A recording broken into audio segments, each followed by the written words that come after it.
I don't know if you could actually see me or not. It's pretty bright out here. Oh, there we go. So we are out at Nice, at the beach, at the promenade. There's the beach.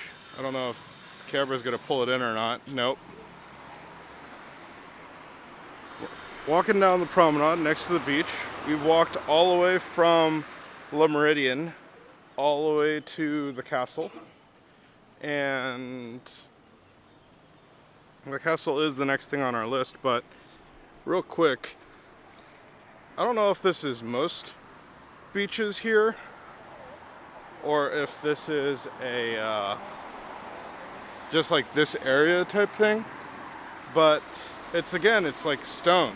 Like, it's not a sand beach, which is kind of confusing in a weird way. Like, I thought it'd be like nice sandy beaches. Maybe that's more Croatia and less France, because I know they have them here, right? They have to. Or like, what's that place in France or Spain, the island that everybody goes to? Starts with an A, I think. I'll throw the name on the screen, but I thought that place had sandy beaches as well. But aside from that, when we were actually walking along the promenade, what I did like though was like how clear the water was, and how blue the water was. It was quite beautiful. And all along the promenade, they had chairs that just faced out into the sea, which that was also really awesome. It's whether it's like a chase lounge that's right on the stones from some restaurant. I think those are private, right? They're for restaurant goers. Or if it's like some just set of chairs that are up on the cement part of the promenade, which a lot of people are just chilling and looking out into the water. The whole area is just really gorgeous, and I know I sound like a broken record. I just keep repeating myself, but it really is that nice at Nice, right? I'm sure that joke's never been done. So this area is far nicer than the station area, which is where we're staying. The station area where we're staying looks like the rougher parts of Marseille.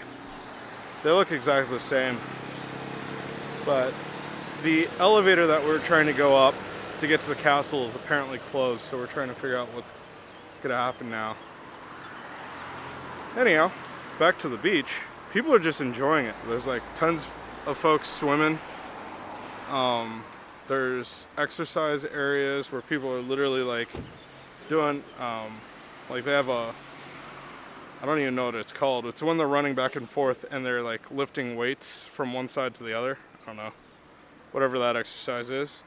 And there's also like a volleyball area where they do have sand. So there is sand on the beach, just not all along the beach. And then, yeah, this area of Nice is really cool. Like, it's really nice. I like it a lot. Where we're staying, which is less than a mile away, not so much. It's, yeah, crazy, the contrast.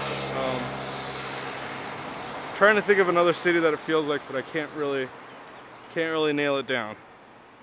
It's unique to its own, I would say. Maybe I'm gonna find other places later on that I'll say are similar to Nice. Anyhow, let's figure out what the next thing is, and then we'll check back in here in a moment. And we're back, walking down the stairs for Castle Hill. We made it up to the vista points, to this crazy looking fort thing. It's definitely huge. And there's a ton of different like ruins up at the top. We also made it to the waterfall. as they call it, a cascade here. It's not really a waterfall, but more of a like a fountain. But it's pretty, and it was actually turned off. Try not to trip here as I go down these stairs. I think next we're going to Monaco. I believe that's it for Nice at the moment. We'll be back later tonight to our hotels here, and tomorrow we leave for Paris from here. I do hope that this train strike ended and that we're able to use the RER to get into Paris from Charles de Gaulle. Otherwise, we'll have to figure out something, both for the trip into Paris and then the trip out of Paris.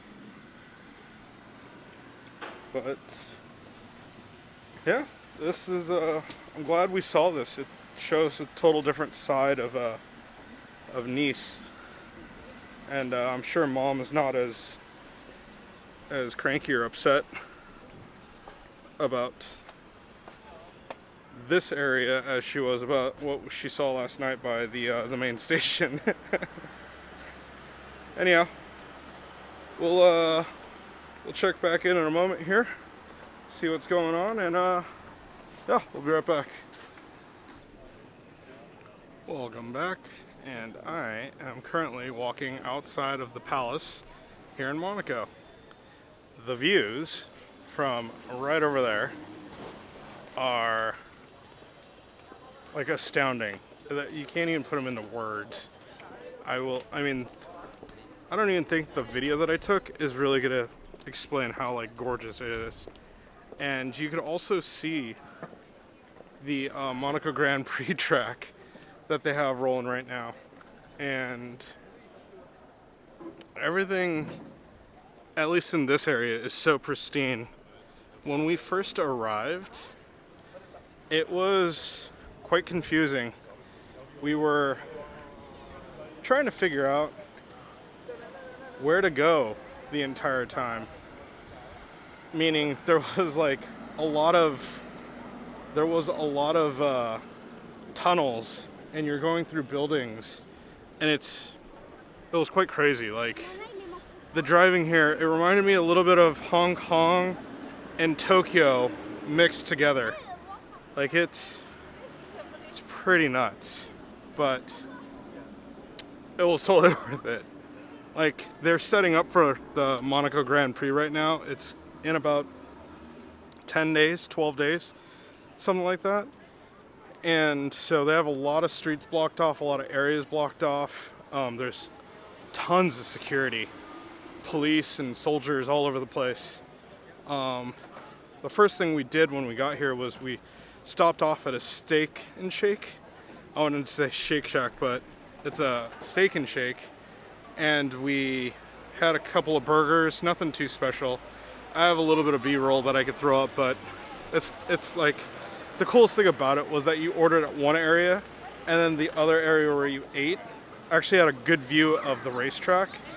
One of the funniest things that I thought was that if you want to eat there on race day, you actually have to make a reservation, and they actually have a little poster of it. I don't know if I got a photo or any video of it, but I'll search around and see if I did or not.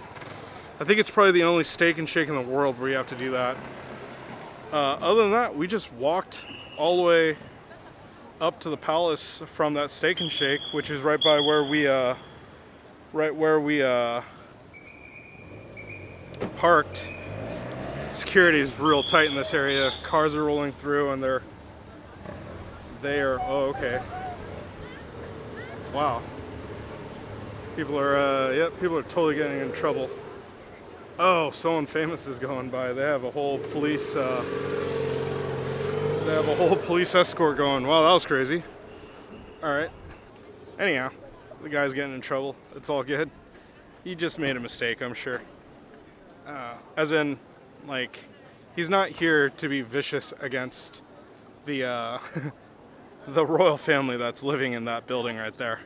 So, what was I saying? Oh, so yeah, steak and shake, it was just decent. The coolest thing was the location and where it was. We walked over here to the palace.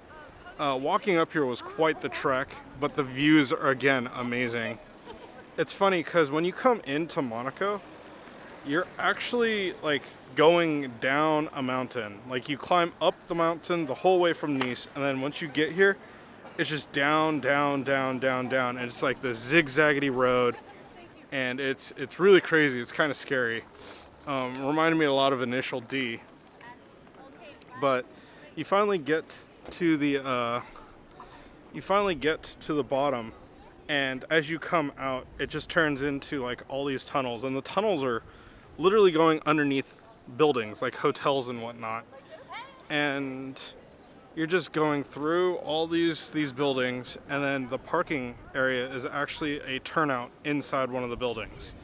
So it's really difficult in a weird way, but I was able to finally find one. We got lost and I'd had to turn around, and we finally found one for the parking. So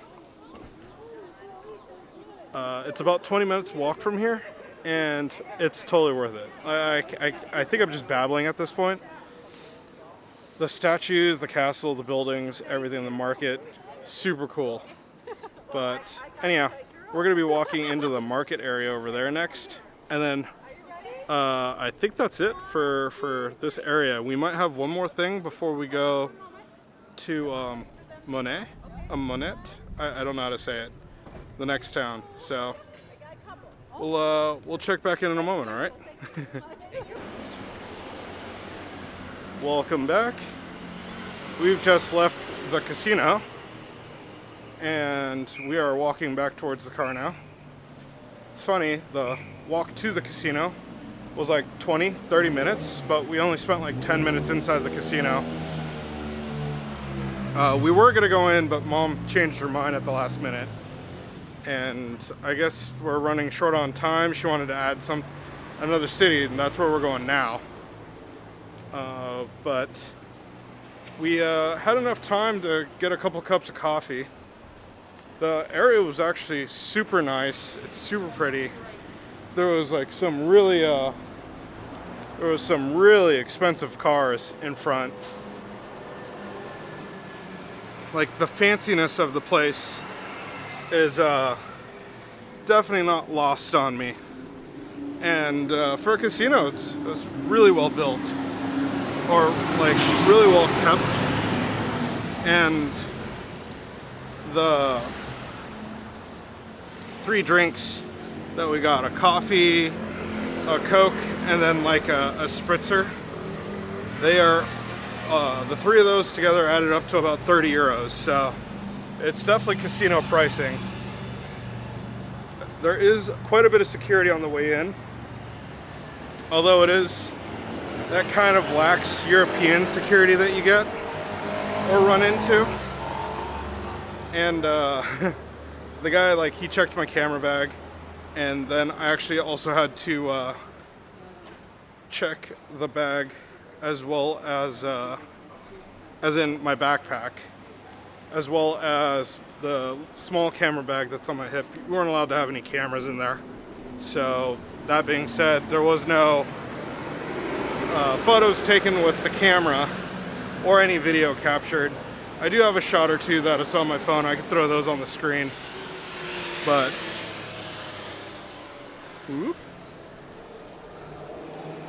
overall, good time. Looking forward to seeing what we're gonna go to.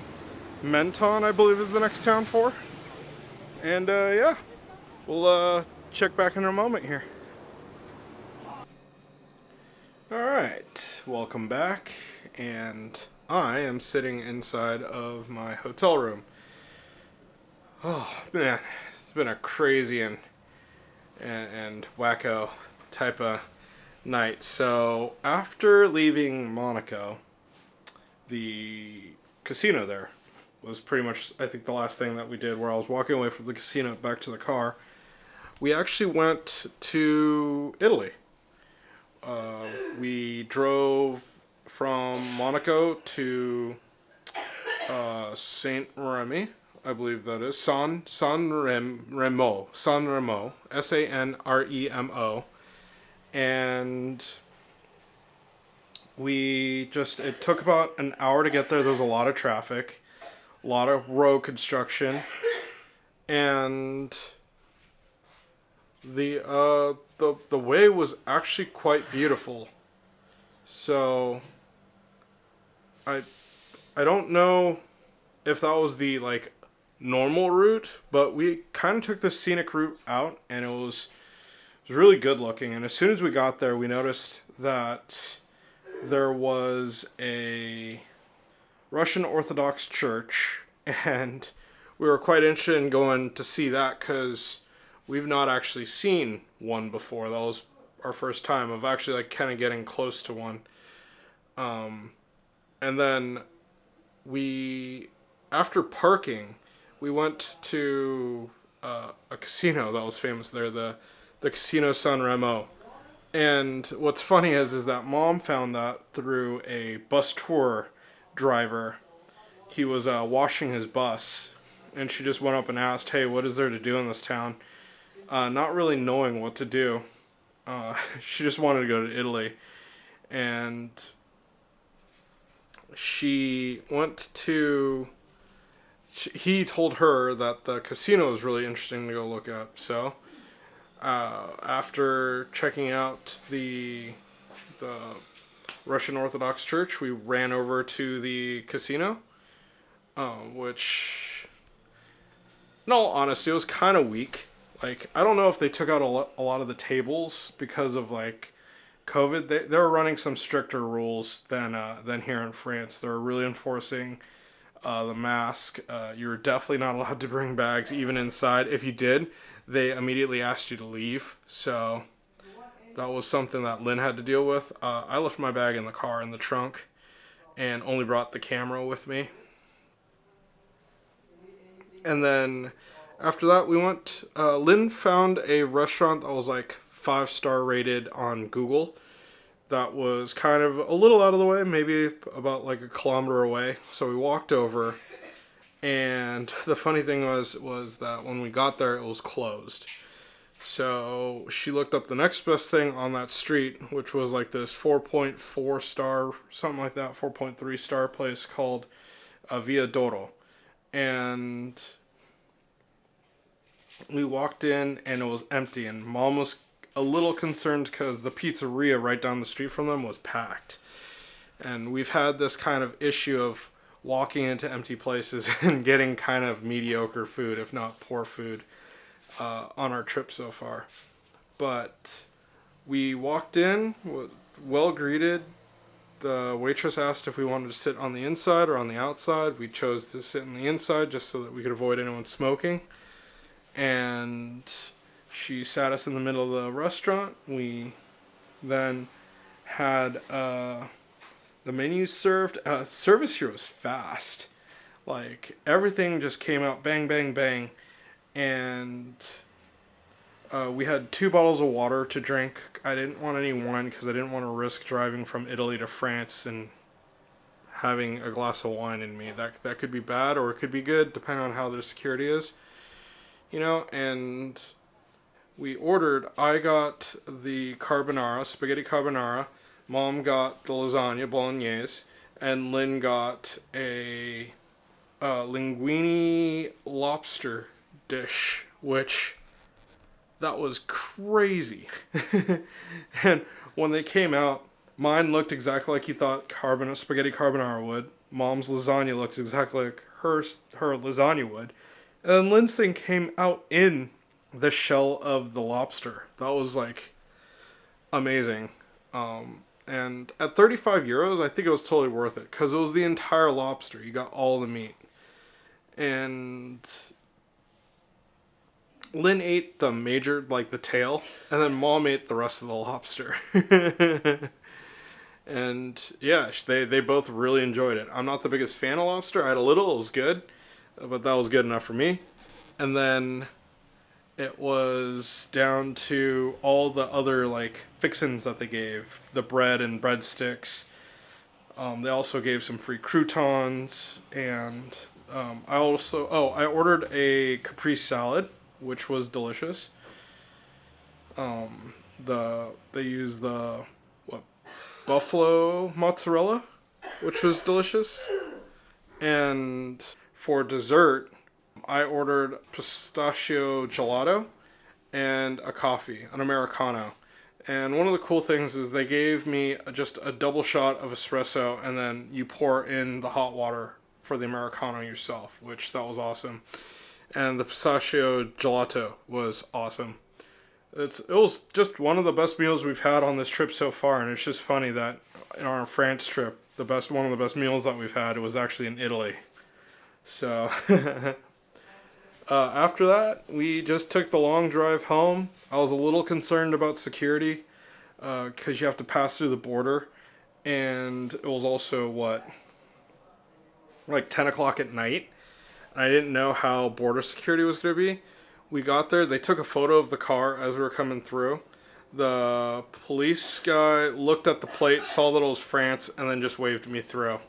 And that was the police situation there. That was really fast and simple. And then getting home from there was just a breeze. I'm parked down the street around the corner in a free parking zone. And tomorrow our flight is at 10, so we need to be at the airport kind of early. We're going to try to get there by about 8 o'clock if possible and do all our necessary workouts. And then, yeah, we'll see more from there. Anyhow, I'm going to go ahead and start packing and getting everything all ready to go and call it a night. So, good night, and we'll see you in the next video.